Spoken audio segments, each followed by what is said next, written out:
ഇനിയുള്ള ഏതാനും മിനിറ്റുകളിൽ നമ്മൾ 3 കാര്യങ്ങൾ പഠിക്കും. സംസാരത്തിലൂടെ എങ്ങനെ ഒരാളെ ആകർഷിക്കാം, മറ്റുള്ളവരുടെ മുന്നിൽ എങ്ങനെ ഒരു മികച്ച ഇമേജ് ഉണ്ടാക്കാം, സ്റ്റേജ് ഭയവും സഭാകമ്പവും എങ്ങനെ എന്നേക്കുമായി മാറ്റാം. നിങ്ങൾക്ക് അസാമാന്യമായ കഴിവുകളോ മികച്ച ആശയങ്ങളോ അതിരില്ലാത്ത അറിവോ ഉണ്ടായിരിക്കാം. എന്നാൽ ആ കഴിവുകളും ആശയങ്ങളും മറ്റൊരാളിലേക്ക് കൃത്യമായി കൈമാറ്റം ചെയ്യാനും അവരെ ബോധ്യപ്പെടുത്താനും നിങ്ങൾക്ക് സാധിക്കുന്നില്ലെങ്കിൽ നിങ്ങളുടെ വിജയസാധ്യത മങ്ങിപ്പോകും.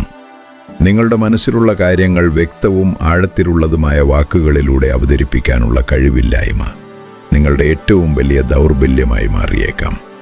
നമ്മൾ സംസാരിക്കുന്നതും എഴുതുന്നതുമായ ഓരോ വാക്കും നമ്മുടെ ആത്മവിശ്വാസത്തെയും മറ്റുള്ളവരുമായി ഇടപെടാനുള്ള കഴിവിനെയും സ്വാധീനിക്കുന്നു. പോസിറ്റീവായ വാക്കുകൾ പ്രോത്സാഹനവും പ്രതീക്ഷയും നൽകുമ്പോൾ നെഗറ്റീവായ വാക്കുകൾ നിരാശയിലേക്കും പിന്മാറ്റത്തിലേക്കും നയിച്ചേക്കാം. വിജയത്തിലേക്കുള്ള യാത്രയിൽ നമ്മുടെ വാക്കുകൾ ഒരു പ്രചോദക ശക്തിയായി വർത്തിക്കണം. അതുകൊണ്ട് വിജയത്തിലേക്കുള്ള പാതയിൽ നമ്മുടെ വാക്കുകൾ ശ്രദ്ധയോടെ തിരഞ്ഞെടുക്കേണ്ടത് അത്യാവശ്യമാണ്. കരുതലോടെയുള്ള ഓരോ വാക്കും നമ്മെ ലക്ഷ്യത്തിലേക്ക് ഒരു പടി കൂടി അടുപ്പിക്കുന്നു. വാക്കുകളിലെ കരുത്ത് തിരിച്ചറിഞ്ഞ് അവയെ നമ്മുടെ വിജയത്തിനായി പ്രയോജനപ്പെടുത്തുക. ചരിത്രം പരിശോധിച്ചാൽ നമുക്കൊരു സത്യം മനസ്സിലാക്കാൻ സാധിക്കും. ലോകത്തെ മാറ്റിമറിച്ചവരും വലിയ സാമ്രാജ്യങ്ങൾ സ്ഥാപിച്ചവരും ഉന്നതമായ സ്ഥാനങ്ങളിലെത്തിയവരും തങ്ങളുടെ ലക്ഷ്യം കൈവരിക്കാൻ തോക്കുകളെയോ മറ്റു ആയുധങ്ങളെയോ ആയിരുന്നില്ല ആശ്രയിച്ചിരുന്നത്. അവർ ഉപയോഗിച്ചത് വാക്കുകളുടെ ശക്തിയാണ്. മനുഷ്യരുടെ വികാരങ്ങളെയും ചിന്തകളെയും സ്വാധീനിക്കാനും വലിയ ജനസമൂഹങ്ങളെ ഒന്നിപ്പിക്കാനും അവരെ ഒരു ലക്ഷ്യത്തിലേക്ക് നയിക്കാനും വാക്കുകൾക്ക് സാധിക്കും. പ്രചോദനപരമായ പ്രസംഗങ്ങളിലൂടെയും തന്ത്രപരമായ സംഭാഷണങ്ങളിലൂടെയും പ്രബോധനപരമായ എഴുത്തുകളിലൂടെയുമാണ് മഹത്തായ വിപ്ലവങ്ങൾ സംഭവിച്ചതും പുതിയ കണ്ടുപിടുത്തങ്ങൾ ലോകത്തിനു മുന്നിൽ അവതരിപ്പിക്കപ്പെട്ടതും.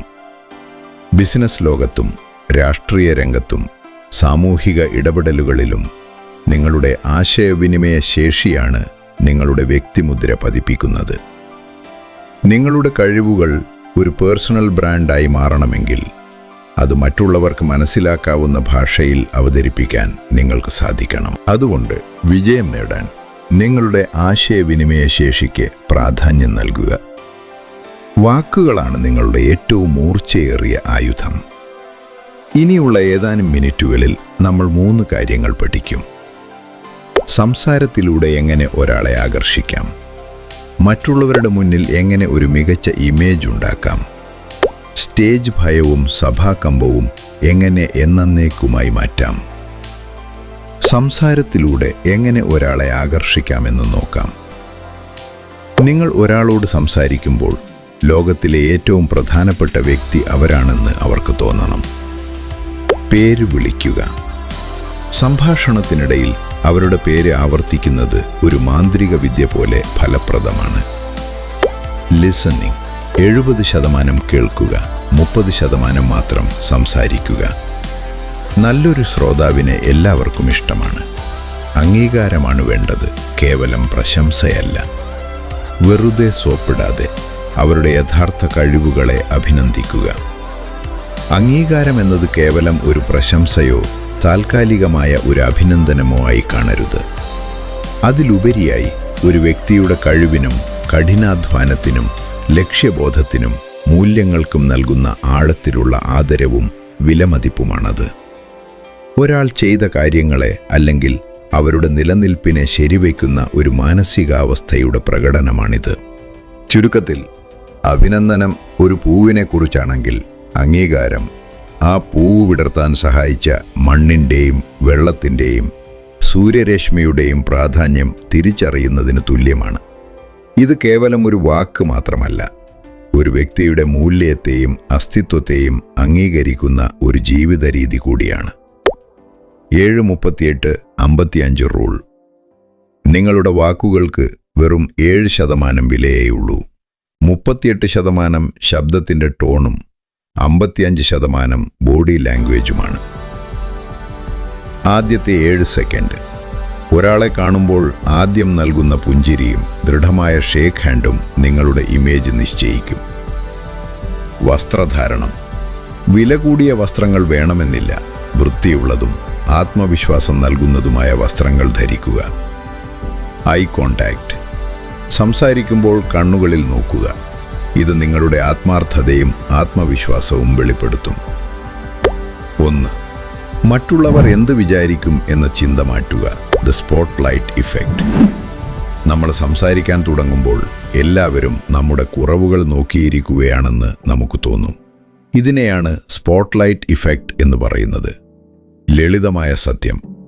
സത്യത്തിൽ ആരും നിങ്ങളെ അത്രത്തോളം ശ്രദ്ധിക്കുന്നില്ല. എല്ലാവരും അവരവരുടെ ടെൻഷനുകളിലും ചിന്തകളിലും തിരക്കിലാണ്. നിങ്ങൾ ഒരു ചെറിയ തെറ്റ് വരുത്തിയാൽ അത് നിങ്ങളെക്കാൾ വേഗത്തിൽ മറ്റുള്ളവർ മറക്കും. ഈ ബോധ്യം വന്നാൽ പകുതി പേടി മാറും. 2. ശ്വസനത്തിലൂടെ മനസ്സിനെ നിയന്ത്രിക്കുക. പേടി തോന്നുമ്പോൾ നമ്മുടെ നെഞ്ചിടിപ്പ് കൂടും, കൈകൾ വിറയ്ക്കും. ഇത് ശരീരത്തിൻ്റെ സ്വാഭാവികമായ ഫൈറ്റ് ഓർ ഫ്ലൈറ്റ് റെസ്പോൺസാണ്. ടെക്നിക്. സംസാരിക്കുന്നതിന് തൊട്ടു മുൻപ് 4 സെക്കൻഡ് ശ്വാസം ഉള്ളിലേക്കെടുക്കുക. 4 സെക്കൻഡ് പിടിച്ചു വെക്കുക. 4 സെക്കൻഡ് കൊണ്ട് പുറത്തേക്ക് വിടുക. ഇത് നിങ്ങളുടെ തലച്ചോറിന് എല്ലാം സുരക്ഷിതമാണ് എന്ന സന്ദേശം നൽകുകയും നിങ്ങളെ ശാന്തനാക്കുകയും ചെയ്യും. 3. തയ്യാറെടുപ്പ്. നിങ്ങളുടെ ആയുധം.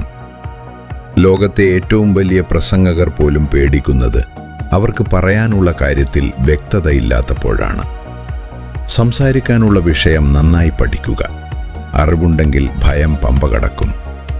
പറയാനുള്ള കാര്യങ്ങൾ കാണാതെ പഠിക്കരുത്. പകരം പ്രധാനപ്പെട്ട ബുള്ളറ്റ് പോയിന്റ്സ് മാത്രം ഓർത്തുവെക്കുക.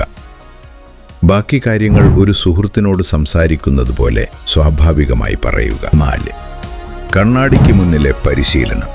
Mirror practice. നമ്മുടെ സ്വന്തം രൂപവും ഭാവവും കണ്ട് നമുക്ക് തന്നെ ആത്മവിശ്വാസം തോന്നണം. പരിശീലനം. ദിവസവും 5 മിനിറ്റ് കണ്ണാടിക്ക് മുന്നിൽ നിന്ന് സംസാരിക്കുക. നിങ്ങളുടെ കൈകളുടെ ചലനവും മുഖഭാവവും ശ്രദ്ധിക്കുക. സ്വന്തം ശബ്ദം റെക്കോർഡ് ചെയ്ത് കേൾക്കുന്നത് നിങ്ങളുടെ സംസാരത്തിലെ പോരായ്മകൾ മാറ്റാൻ സഹായിക്കും. 5. പരാജയപ്പെടാൻ അനുവാദം നൽകുക. Permission to fail. ആദ്യമായി സൈക്കിൾ ചവിട്ടുമ്പോൾ വീഴുന്നത് പോലെയാണ് സംസാരവും. ആദ്യത്തെ പ്രസംഗം മോശമായേക്കാം, വാക്കുകൾ മുറിഞ്ഞു പോയേക്കാം. അത് കുഴപ്പമില്ല എന്ന് സമ്മതിക്കുക. ഓരോ തവണ തോൽക്കുമ്പോഴും നിങ്ങൾ പുതിയൊരു പാഠം പഠിക്കുകയാണ്.